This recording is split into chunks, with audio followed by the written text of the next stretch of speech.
horse drifted alarmingly in the betting, was, fancied in the morning, continued to drift. He was late on the exchanges to lose. It was something you'd see in a Dick Francis novel, Charles Buttons.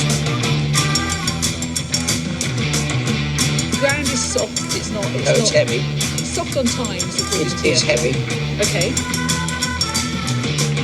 Hello and a massive warm welcome to the Barsteward's Inquiry Sunday Sermon. My name's Lee Keys of systembet.co.uk, and with me this evening is John Lang of John Joe's Blogspot, and chewing the fat tonight also is Lorne Malvo, a contributor on our website.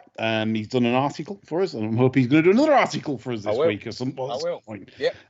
Got some good feedback for that article, so welcome, Chris. So hopefully you'll find our chit chatter about tonight's topics rather enjoyable. We've certainly got a bit to chew the fat and some great questions as well. So thank you for those, because you make the show. So we're going to start off, gentlemen, with just reviewing the Cheltenham November meeting. Anything that sort of took your eye over 3 days? Any talking points that we can mull over? John, anything that you want to start me off on? The only thing really I'm taking away from Cheltenham is looking at the old wound. Some dreadful tipping. I did think that Third Time Lucky is becoming a bit of a hype machine for not beating anything a couple of times. Yeah, maybe a bit more on that later, but don't see why it should be getting flagged up as the second coming on what it's done so far. Because it got a little bit low at a couple of fences to get excited about. I thought Sue Smith's winner in the big race yesterday did it quite well off a hand position after getting stuffed by the Carrots job last year in that big race round here. I think it was at the December meeting, wasn't it? Yeah, it was the other one. I used to call it. It's Caspian Caviar. Yeah. Mick Winter's horse, Chatham Street lad. He was lying on the floor doing snow angels or mud angels. He was. Yeah, I remember that. And I mean, and he probably thought to himself, I've put too much in here. Yeah, because the horse could have done another lap. Yeah. So Mick's thinking, I might have got away with that. So anyway, yeah, like you said, John, probably just and it was all out on its feet at the line. Was Midnight Shadow absolutely? Yeah. It was ready to collapse. Any more yardage, and it was done, wasn't it? Yeah.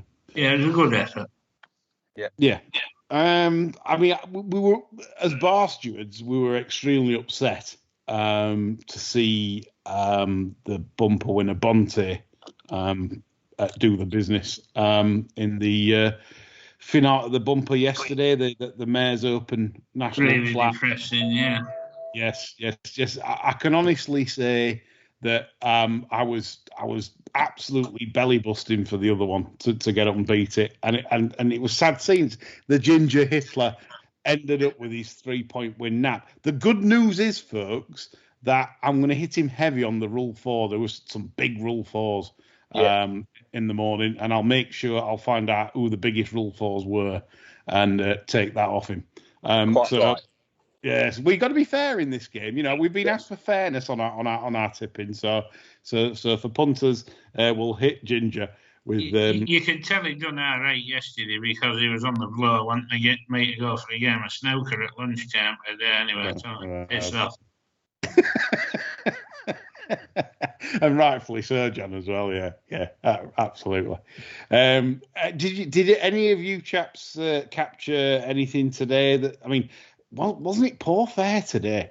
I mean, barring the Greatwood, I mean, that is a poor excuse for a national hunt card in the middle of November, in essence. I mean, we've got. I cannot believe that that ended up with 3 runners. The finale, I like to move it Picar and Washington as a pumpkin.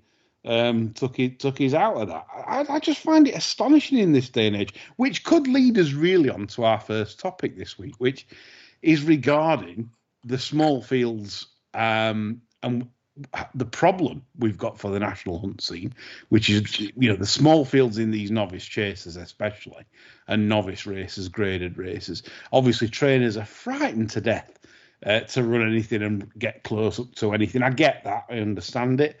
Some questions on this. Damiano says, what do the three wise men? Well, I don't know about that, but think can be done about the appalling field sizes in novices in the UK. Pathetic. And this is followed up. Basically, Jason Jackson. He says, you can't beat last week's rants. Well, I know that's thanks to John. But theory on the shit small fields. If the Irish hadn't turned up, we'd have had no races at all in some cases. Is there a way the programme book can remove prize money per runner added, scrap novice chases, and make all graduations?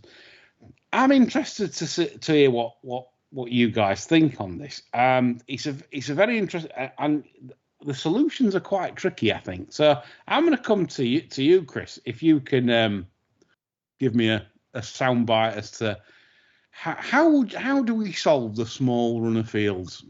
It's really tricky. I mean, I think race planning is a real skill, but what as a layman and as a relative outsider, there's absolutely no doubt that there's something wrong, isn't there? I mean, I'm always sort of anti quite other sort of Twitter pylons, but I think Jeff Banks has made the point ad infinitum that you've got a showcase meeting in November where you've got a handful of runners, and something's got to be done. Now, I think it needs a proper look centrally about how these programs are put together. But do I have an answer to it? No. But what I can tell you, it makes for very poor betting fare and very poor spectacles for people watching the game. I mean, because look, I mean, I'm not in the camp where you need 30 runner fields all the time because it's exciting. From a punting perspective, that's not good either. But when you've got sort of 3 and 4 runner races, it just Cheltenham everyone should be excited by it, and I think the general vibe is that people are really just underwhelmed by the whole program. So it needs fixing. But what you do, I've really no idea.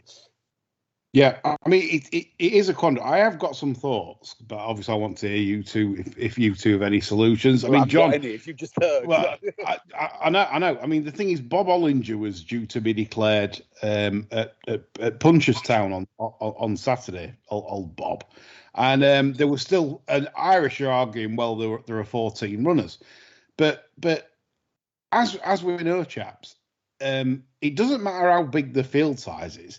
It's the amount of triers in these races are if you exactly we know it's like Bob Ollinger who wants to run 5 lengths second to that on its novice chase debut. It's a quandary. And John, I mean, what's your take on this? There's too many opportunities for too few horses. Because this is now happening year on year, getting these fiddle-ass fields at Cheltenham. Really similar for the novices and the novice chases at the Hennessy meeting. And really, you might as well go away with these races. Just fill the programme out completely and start the novice programme in December.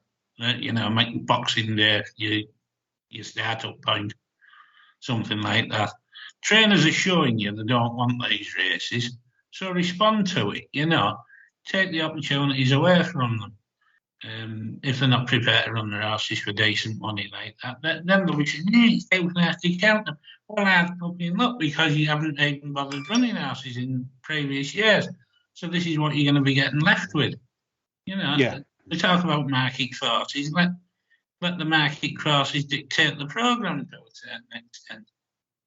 Yeah, I mean, the prize we were offered for some of these races is quite impressive, and it must be very disappointing for tracks to get the runners they do. As for solutions, I listened to Ruby Walsh the other day on Racing TV, and he stated that he felt that it would be better in Britain for them to have at least 2 runs in novice chases. The problem with that, we've already tried that, and all it resulted in was the same what's happening in Ireland. Really, you might get more runners, but still there'd only be 2 triers. Literally, and you'd get a field that had set off where a bit like novice hurdles in this country now, where 2 or 3 will set off towards the front, and the rest are giving them 10 or 15 start after 2 hurdles, and they're all just sat there having a chinwag talking about the weather. So, I think racing's on its arse, Labour. I think jump racing especially so. Do you think that's caused by like the way that the festival has been? Like, for example, the flat season. There's no specific like festival or target, is there? You've literally got Ascot, Goodwood, York, Doncaster. You've got the Champions Day at the end. You could, if you've got a decent flat horse, you could just literally run in anything you want and target anything you want. However, the jump scene, it literally is now. They've built it up all around one meeting and one meeting only. And the problem with that is that a lot of trainers and owners, we've put all together in a kitty. There's a syndicate of us. We've bought this nice pointer. We've gone to the sales. We've paid 80,000. We're going to lay this out for Cheltenham. That's the thing. That's the general thing these days. Everyone wants to have a winner at the festival, no matter what, even if the prize money is less than, say, the old Schweppes Gold Trophy in February. The prize money there is worth more than the Cheltenham handicaps, and yet you don't get the Irish all bombing over to Newbury trying to win that. It literally is it's a winner at the Fez at all costs, and that's the pinnacle, or appears to be the pinnacle. And do you think we place too much importance in that? Totally. Definitely, too much importance. Really, they're not learning, are they? Because we shouldn't be placing so much importance in it because we can't frigging win there. Yeah. That's true enough, yeah. The target in our horses at races that are getting stuffed in. Yeah. I tell you, before we move on, what's your views on novice, for example? Ruby was quite vocal on the fact that you could race over hurdles, say get a mark of 109 in the UK and then run straight over fences. His argument was, well, the 2 different disciplines. How on earth are you allowed to run in a novice handicap chase off the same mark as your hurdles mark without a look over fences? I get that, but like I already pointed out, what's to stop them just having a spin in a novice? It doesn't really change much, other than you've got to have a spin. You got to be held up round the back at some gaff, and then you turn up for your real target. I think the problem is, folks, if you're creating handicapping systems, and that's where most of the national hunt scene lies. Let's be fair, barring the big Cheltenham Festival and the Dublin Festival in Ireland, everyone's trying to line handicaps, so everyone's trying to get the marks and do everything. So it's just a game of messing around. I must admit, I've got ideas, but I haven't got a definite solution. So are we agreed we cannot solve this the way it is? Only by cutting the programme out to ribbons. Yeah. So you're saying, John, scrap the programme book. Let's start again. I definitely would start again. I mean, yeah. I'd be quite extreme about it as well. I think I'd maybe even look at the jump season not starting until December and filling in the end of the flat turf with all weather, wall to wall. I mean, is that a problem? Too much jumps racing, throughout. No, I believe so. Yeah, I agree. Throughout the summer, it seemed to be sort of a jumps meeting every day. It was ridiculous. And on a Sunday, at the height of the flat season, you got two jumps meetings. I've not yet met anybody that wants it. No. Like you say, all the jumps fans, and you can see it on Twitter, seem to get excited as soon as we, after the Ledger, on the flat, everyone's like rubbing their hands, saying not long now, not long now, not long. Proper racing start. Proper racing starts. Three runner novice chasers, 2 runner novice chasers where they both fall at the second last, and one from Ireland. I mean, it's just get in touch with us if you've got a solution. We'd like to hear it, because we'll mention it on a future show if it's a solution that kind of works. Because John's got the best solution: rip the lots up and start again. He's probably got and get around the table and work out what is the best way to get more runners in more races early on in national seasons. Maybe the Gram's something to do with that. Maybe these tracks. I mean, Cheltenham. I was saying to John off air before we came on air that Cheltenham now. When I was a youngster, it was regarded as a stiff track because it was always bottomless. Since they had the drainage done, it literally is now. It's just all about pace and speed, and I mean, look at One Cool Cody in the Paddy Power. Just blasted off, and unlucky loser. That's what I mean. It's when coming down. So that's what I'm saying. This is what we're dealing with. It's kind of. Is that what we want to see as national hunt racing? Tracks like Cheltenham where it's just like blast off on the old course, especially that it's a big front running course, and we saw it in the Paddy Power. Nothing got into it. Nothing ever had a sniff that was off the pace. Anyway, we shall move on to the next topic, and a big story this week, chaps, was the Irish drug malarkey. We thought this had been put to bed. Ireland kept telling us they've got this amazing testing policy and everything else, and then lo and behold, this week there was a drugs raid on an Irish property. Apparently, it's a vet that deals with horses with tendons. There was found to be a load of illegal substances on the premises. Phones were confiscated, and on the premises was Ted Walsh, chaps. Ted Walsh. What do we make of that? He was maybe getting vetted.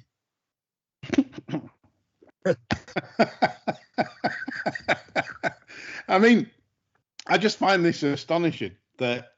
I mean, after all this, and by the way, Jim Bolger comes up for a lot of stick. Noel Meade today went on, was it Look on TV on Zoomcam? Absolutely slating Nasty Jim. He's literally giving him a very hard time, and that's where I've got a problem, because for all the evidence is all these trainers seem to have got a cabal where they all stick together. They all sit like Aidan O'Brien saying it's pub talk. Noel Meade saying no, none of this. Ted Walsh, no, never seen anything like that in my life. I just train slow horses. And yet, time and time again, they're finding things randomly. Twitter rumours are, and I can only state this as a rumour, this is what I've seen on Twitter today, that apparently British trainers had private investigators involved to invest, and this is how it all come about. Private investigators informed the Garda went in, and that's how it was all found. So, but then why have we not got more data? Why don't we ever know what the substances are? Why aren't we told what the substances are? What's been happening there? There's nothing. They never tell anything, John. Because if it got out what's going on, I think most people would never ever bet again. Mm. And they make it worse trying to keep their apps on Saturdays and things, because then you get your Twitter rumours and what have you, I mean, as I say, the likes of Ted Walsh, I mean, wonderful fella, wonderful on the telly. I could listen to him for hours, as long as we're him, Nick Easterby and John Gosden, I could listen to them all three of them. It'd be awesome. Awesome dinner party, actually, Any of them, Chris, I could just sit and listen to them as long as they're writing suicide notes. Yeah. sitting at their feet by the fireside. Tell me another war story. Yeah. You know, Yeah. I mean, you know, they've always got plenty to say, but they never actually say out. No. You know, other than keep the mushrooms in the dark and feed them plenty of shit. The problem is that, you know, obviously, as we all know, horse racing constitutes such an enormous part of the Irish rural economy. You know, employs so many people and keeps so many trainers and various businesses afloat that, you know, they're always going to try and keep anything under wraps because it's such a significant employer. But they got big problems. You know, they've got massive problems because every month something seems to seep out that this trainer or you know, or this is going on, or this is tested positive. But look, when it's such a significant part of a country's economy, then, you know, it's in everyone's interest to keep stum. And exactly, I mean, that's the thing from Noel Mead today, right? How the fuck does Noel Mead know what's going off in other yards? He doesn't. He hasn't got a clue. He hasn't got a Scooby-Doo, right? So for him to make these stupid, you know, basically criticising Jim Bolger for these, you know, for these comments, same with Aidan O'Brien, etc., you know, they haven't got a Scooby-Doo what's going off in other yards. None. No idea. None whatsoever. Where you would have pulled him on that, I don't think Nick Luck did he? No, absolutely not. Just let him run with that unchecked. Yeah, it's just that's the media stance. It's and to be honest, I mean, I think Lydia was asked today for some for an opinion on this subject, and she politely, I mean, to be fair to Lydia, I think she's cracking, but you know, she just replied and said, I will get round to it at some point. I'm a bit busy at the moment to write an article. I mean, it's like I'm thinking, no. We know why you're not responding on this. Yeah. You have paymasters. You cannot rock the boat. That's what racing's about, not rocking the boat. And the thing is, we've had ridicule before on this show for criticising the Irish runners at the Cheltenham Festival. You know, the last festival, they're absolutely blitzing the English runners. Paul Hennessy, who was previously done. This is in the public domain. This is not me making it up, conspiracy theorists and all this rubbish. Paul Hennessy was done as a ground trainer, and he was banned as a ground trainer for possession of large quantities of drugs, of performance-enhancing drugs, you know, for his grounds. Yeah. This is the same trainer that had a career best performance this year in the Coral Cup that was just 10, 15 pounds, maybe more, in excess of anything it's ever achieved.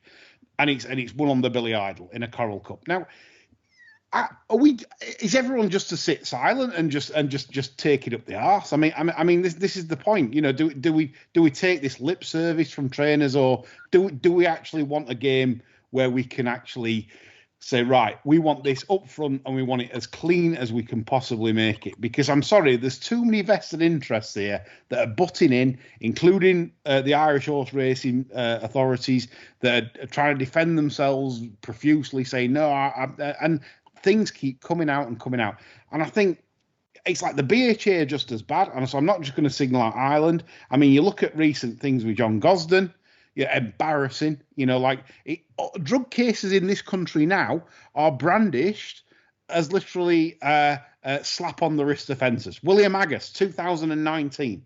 You know, it's all there in the public domain. Ollie Greenall, you know, Kim Bailey with the where he recently gave the horse Pullman Pro. Apparently all trainers use it, except I'm reading a report, it's not one of the best-selling products of the manufacturer. So if every trainer uses it, why isn't it a best-selling product? And secondly, it's to be used with feed, as in you mix it in with feed. Well, Kim Bailey was injecting the horse with this. So was Kim Bailey injecting his horses with that and other things to mask the quantities of said X? Who knows? But these are the questions that should be asked by real journalists with integrity to do the research and to make good articles. But the problem is in racing, we don't get this, and it's very. Yeah, you're right, Lee. The press is simply a platform for the industry to tell the public whatever it wants. And I'll give you an example. Obviously, we've done it to death, but you know, Hayley Turner saying, "Oh, well, the weighing room's a great place." And to take John's point, how would she know what the jumps weighing room's like? Absolutely no idea. She is a flat jockey, so her experience is limited to the flat weighing room, and yet she is given a platform unchallenged to say everything's fine because that's my experience of it in a completely different forum, and a proper journalist would challenge her and would have an alternative take. But no, they just give them a platform to say whatever they want. Well, I'll tell you what the jumps weight. That's a very good point, and I'll tell you what the jumps weighing room's like. There's something they're sitting on at the moment, and I can't reveal names, right? And I'm not going to reveal names, but a certain male jockey whipped the towel off a female jockey in the jockeys' changing room for a bit of sport and fun. She's made a complaint, and but again, this is what the horse authorities do. They don't want this in the public domain. They don't want this as in, and that's my point of view. That literally every time we're dealing with serious issues, and yet everyone's in the dark. And as I said, this is a BHA hearing, but this isn't in the press. Now you've got to ask yourselves why this isn't in the press. I know this is a fact, and in fact, if the BHA want to challenge me on this, I'll tell them the case. But as I said, I can't do it live on air, and this is where we're at.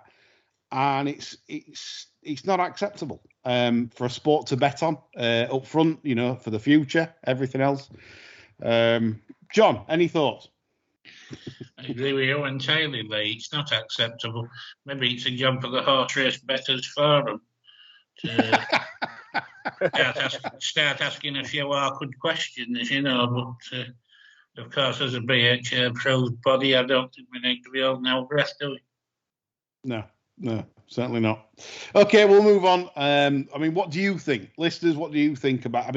are we just being conspiracy theorists? RE drugs, etc., etc.? Are we unfairly singling out the Irish runners? Is it rife? Probably is. I don't know. This is the thing.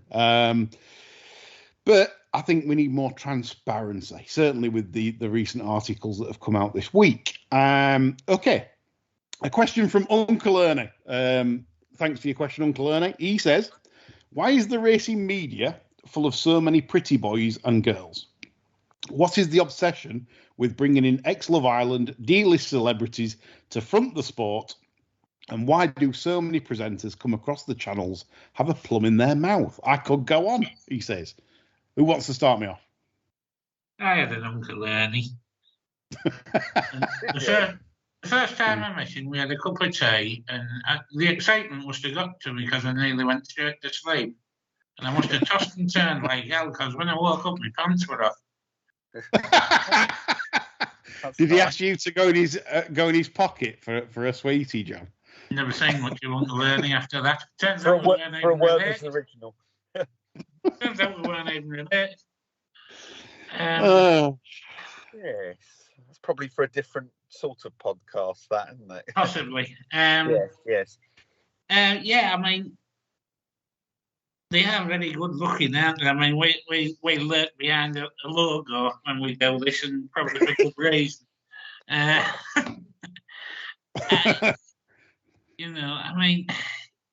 is a type, isn't there?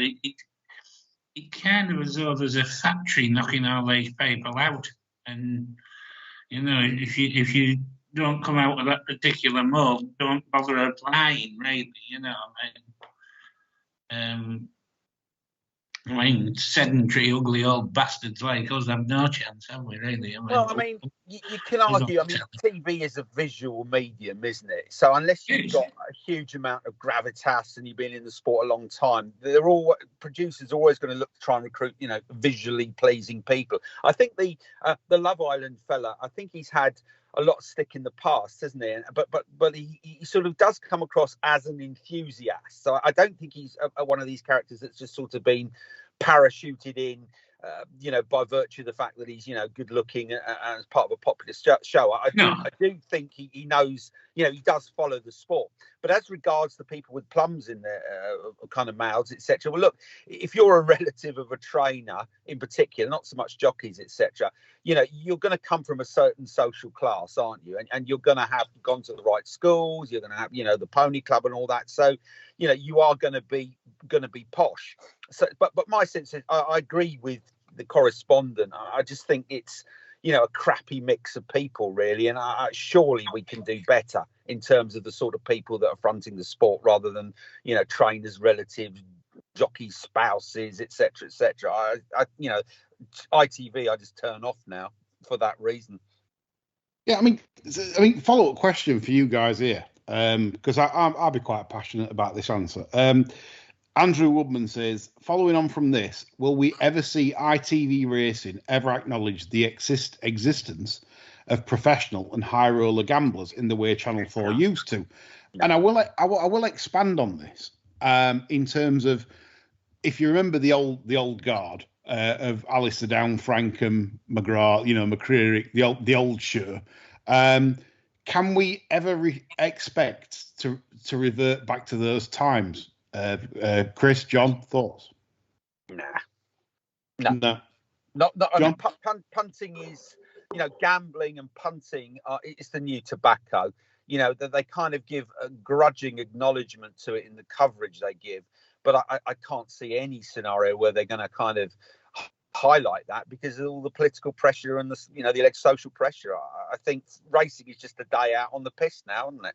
Really, as you could see with that thing that got a lot of stick on Friday. I think Catherine got a bit of stick. Those three characters from Cirencester Agricultural College were dug out, weren't they, by Chris Hughes, I think it was, and sort of, what are you doing, boys? And that got a lot of stick because they looked quite odd, didn't they? If you saw that, you three saw that. It was Catherine got a bit of stick, and I thought it was unfair. Reason being, because I felt she was making a point on racing and its diversity not being classist. Some people were having a go at saying, "Oh, you're being classist." She wasn't. She was basically just saying the racing stereotypical image of Mummy sends hugs. It's the kind of image that racing is desperate to try and change a little bit. And go on, Chris. No, I'm just saying. Well, I mean, my point on that is, I mean, I think she was unfairly given a bit of stick. I mean, that piece there was quite obviously set up, right? So your man wasn't just walking through Tattersalls and happened upon three likely lads for a chat. They were obviously singled out because of the unusual haircuts they sported, hairdressing by Stevie Wonder, and the fact that they looked like the fucking works do from Area 51, right? So a breakout. I mean, they looked peculiar, didn't they? And I think the points that some of the Twitter correspondents made that say, "Oh, you're discouraging young people." Look, I don't know Cirencester Agricultural College, but I'll have a fiver with anyone to say that, if any college doesn't need racing promoting, it's that. It's the sort of county set, the horsey set. They know very well what racing is all about, and I think that piece was just simply a bit tongue in cheek because they looked quite unique, didn't they? To put it bold. John, just a glaring example of everything that's wrong with the country. That's quite a broad point, isn't it? Yeah. I mean, let's be fair. Johnson could eat a baby live on TV, and they would still work on him. Yeah, they kind of would, wouldn't they? I've got this Austin Powers, fat bastard image. I eat babies. You've ever? I don't know if you've ever seen that. Yeah. I ate a baby. Get in my belly.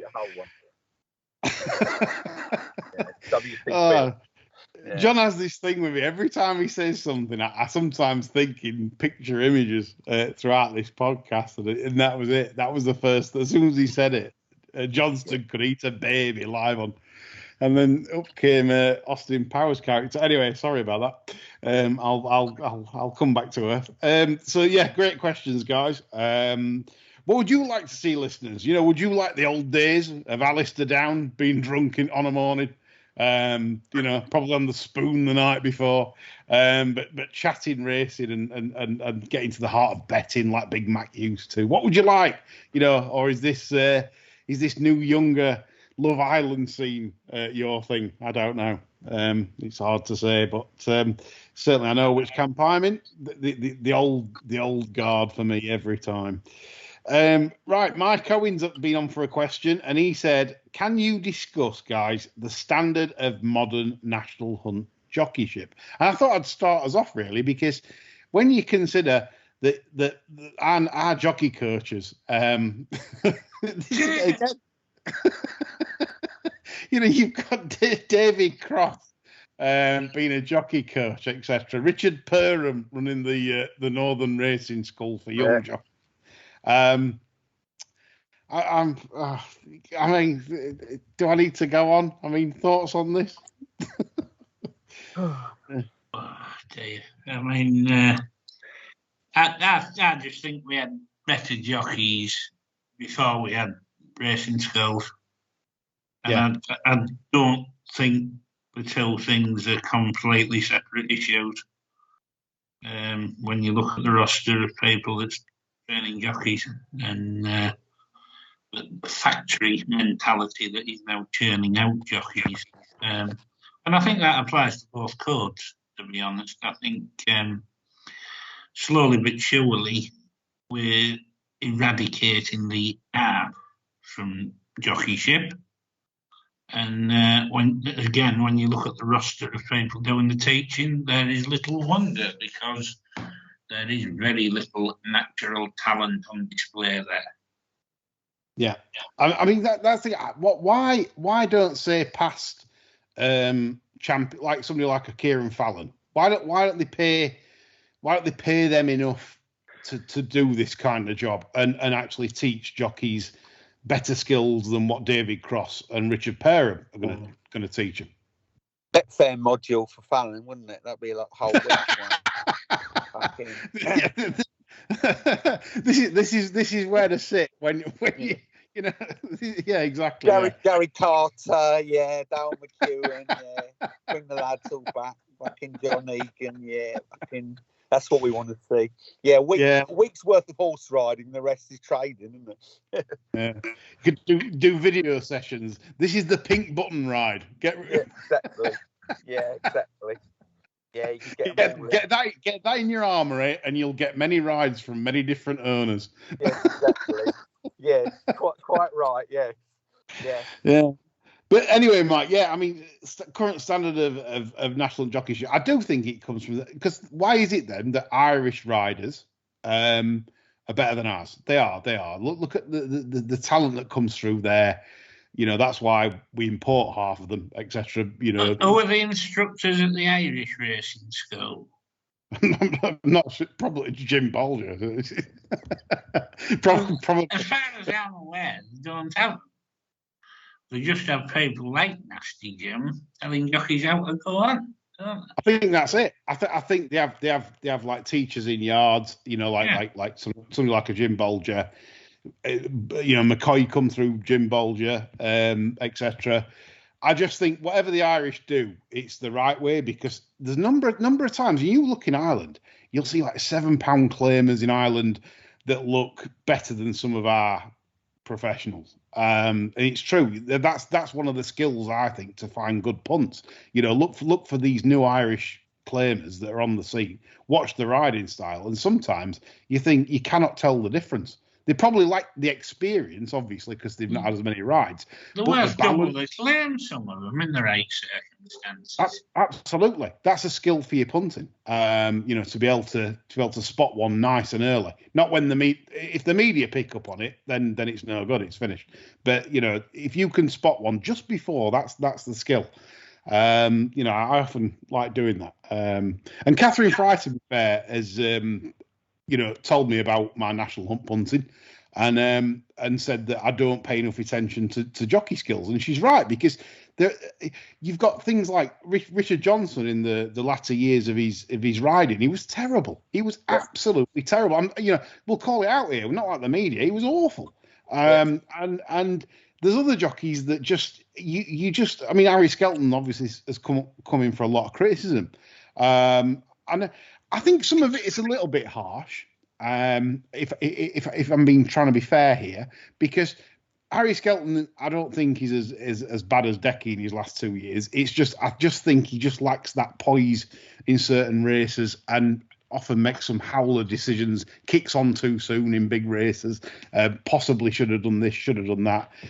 I don't think it's as bad as Decky, to be honest. But as I said, the Irish lads and lasses seem to hold the cards over the British lads and lasses. And I, like you said, John says, is that the way that they brought up, through the ranks in Ireland? Do they need a racing school, or do you just get Nasty Jim to give you a dose of what's required? I don't know. But certainly our jockey coaches aren't the best. Harry Sutton's been on, and he said, I don't know if you've seen this ride on the all weather on Friday at Newcastle on Lahore. And I think, John, you've tipped this up this season, Lahore. Did you see this on Friday? I did indeed, and my friend Tony Calvin mentioned this on Twitter on Friday as well. Yeah, and he was waiting to say head on of the ride. From the side, it looked absolutely deplorable, to be perfectly honest. Yeah. How many winners have you ridden? That's what I want to know. Probably one more than Lennon. I mean, it was just a half-assed effort from where I was sitting, as though there was no attempt made to actually win the race. And the fact that he wasn't asked in for an explanation, he still went in and told them, repeatedly denied a clear run, which again, I'd love to see the head on of the film, because it goes on up too often, rides like this, and if they're strong in the betting, they rarely get rides like that. Yeah. I mean, for me, Lahore's always been a bit of a tricky customer, as he's a dropout ride. But having watched it, I've just got to say, in my opinion, it wasn't off. That's just how it is. I don't think it was busy, and that's like John says. I think the lack of action from the stewards at times is making the game very easy for these people, very easy. And a lot easier than us punters that have affordability checks and all sorts. At very worst, they should have said they were recording his explanation. Yeah. That's the absolute worst scenario. Yeah. I mean, really, from watching that as stewards, they should have been sending a tape to fetch him in the minute his feet touched the ground. Yeah, I mean, look, there's so many of this thing that goes undetected, and it is disappointing, bitterly disappointing from a punting perspective. Lots of people mentioned this on Twitter, so thanks for your point, Harry Sutton. We've got it mentioned. Dave would have won on it. Think Dave would have won on it. I think. Yeah. Think Dave is too thick to not try. So, like you said, John, think Dave would have won the day. I was kind of hoping that Martin Dwyer would get pipped on. On pile driver, and then I was literally going to tweet, "Thick Dave would have won on that." It's a pity, really, that Thick Dave's not a racing TV ambassador, isn't it? Yeah. What we've been thinking that, they could give him a bit of a leg up because he's so thick. Yeah. Hey, good golfer is Dave. Plays off 5. Dave Allen, good golfer. Yeah. So anyone wants him play him at golf, he's not so thick at golf, but thick at race ride. He's really off 12, but he plays off 5. He's that thick. That's it. Yeah, that's it. Yeah. Right. Before we come on to our final question, Michael Tom's been on, and he just wanted to mention about third time lucky, and he said this will probably turn up at Cheltenham and beat the festival, beat nothing. I take it, chaps, we're a layer in the Arkle, aren't we? Of third time lucky. I mean, John, do you think third time lucky would be better somewhere like Kempton? Just a nice flat, easy bowl. Yeah, absolutely. At the pace the Arkle's run at, I can't see third time lucky winning an Arkle. Can you, Chris?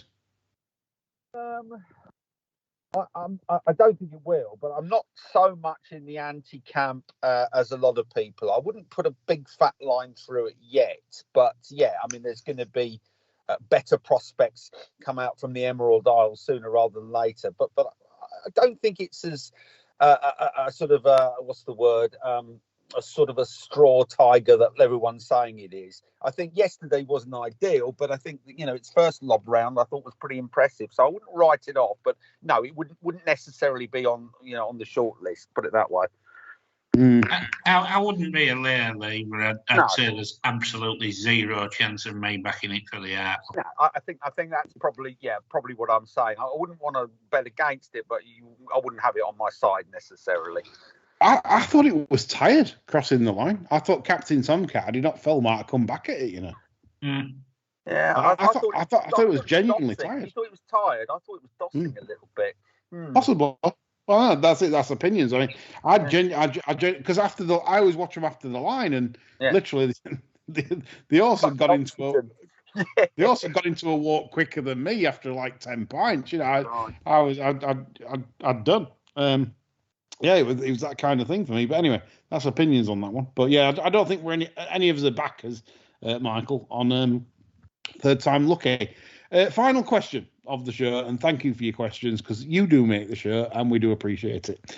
And it comes from Ollie Keynes, and he says, not along the usual theme of the show, but I wondered if you could recommend any gambling-related books that you have found useful or interesting. I can start us off, chaps. And it's a book that's really hard to find, and I've done this on purpose because you'll struggle. It's called Winning Thoroughbred Strategies, and it's by Dick Mitchell. It was written in the 70s, a great era, better era than nowadays. And it's a book I often refer to in dark times also because in it is a lot of mindset things from the past and reminding yourself why you stand out from the crowd. It's a very, very, not only has he got mindset strategies, but it's also, he's a very clever fellow ahead of his time, and it teaches you the ropes of the game and how you should be approaching the game. So that's by Dick Mitchell, Winning Thoroughbred Strategies. You can probably get it on Amazon. I don't think you can buy it new. Hopefully it'll be about 40 or 50 pounds a copy, which I've seen, and that'll skin you alive. Yeah. I've got one, you haven't. So yeah, Dick Mitchell, Winning Thoroughbred Strategies.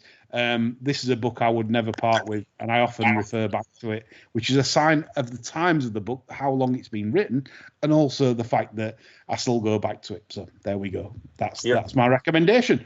So Chris, I'll come to you. Any books you can recommend? Yeah, I can't sort of trump that for sort of unavailability, although I'm just looking at it now. Anything by Mark Coton, who I think I've mentioned before. My favourite is 100 Hints for Better Betting. And he is, I think, unparalleled, not so much in talking about, winner finding methods, because you got to find your own strategies. But he talks, he's searingly honest about the kind of the emotional impact that betting for a living has on an individual. And I think one of the best stories is how he's got two quick stories. Basically, he finds a horse at 12-1. He rushes down to the phone box to nab the 12-1, and he can't remember his account number. And so ultimately, by the time he remembers it, the price has collapsed. He sort of slammed the phone down in fury, and of course the horse dots up.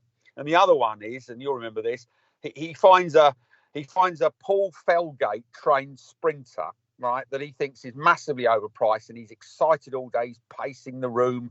He gets the price, and you know, it's an evening meeting, and he gets himself down to the betting shop, and he's, you know, he knows with absolute certainty that this horse is near as damn it going to win.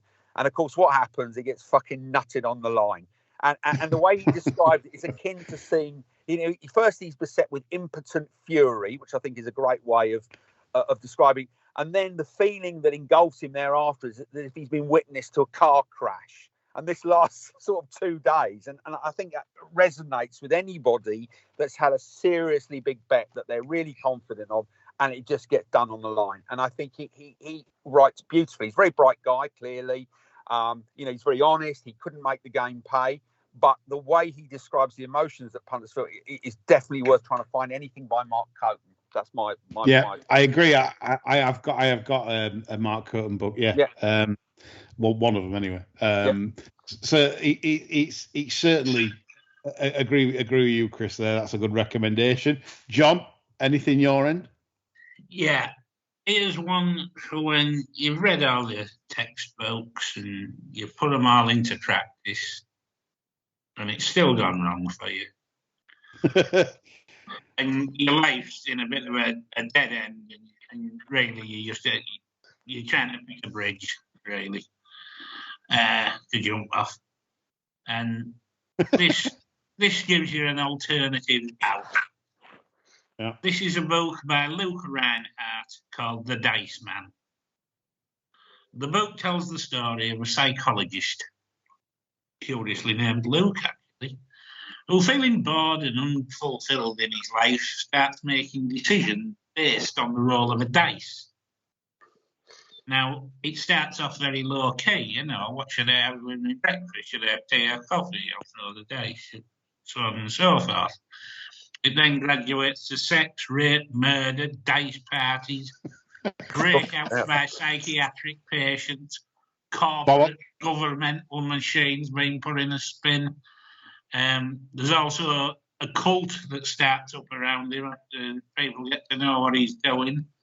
And they have something called the Fuck Without Fear for Fun and Profit program. That sounds like something Tories had come up with. It's a fantastic read, and hopefully it'll put ideas in a few people's heads, and they'll start giving it a whirl with the dice. So John, can you just repeat what that title is, please, again, just in case anyone's missed it, you know, they don't have to rewind. So what's the title again? It's called The Dice Man by Luke Reinhardt. The Dice Man by Luke Reinhardt. £8.99 on Amazon or $3.99 Kindle edition. Looking at it now. John's on 30% kickback, but I recommend that's an absolute maximum bet for a Christmas stocking if you're that way out. Something like John Nolan would be bouncing. Well, if I had £3 fucking quid, I'd buy it. But it's a lovely stocking fella, that, honestly. Yeah. Can you give us a lend of it? Like, I've got $3.99 after today. So yeah. Absolutely, a stocking full for a bar steward. You know, this kind of fits the podcast as John is chief bar steward. I like it. Right. I hope you've enjoyed this show and certainly some great recommendations there. That's all from me, John and Chris. We've enjoyed this today. Some great banter as always. We're back on Friday. I'm going to bring the Franks back into the fray if he's amenable for the tipping. Everyone loves Franks because we're shit. So we'll get the Franks back in for some flat action. I think there's Lingfield and Wolves next Saturday. We might as well concentrate on that instead of this jump racing. Anyway, but we'll be back on Friday at usual time. We hope you enjoyed the show. We love you all, and thanks for your questions. Bye for now. Right, the show's over, boys. Thank you very much.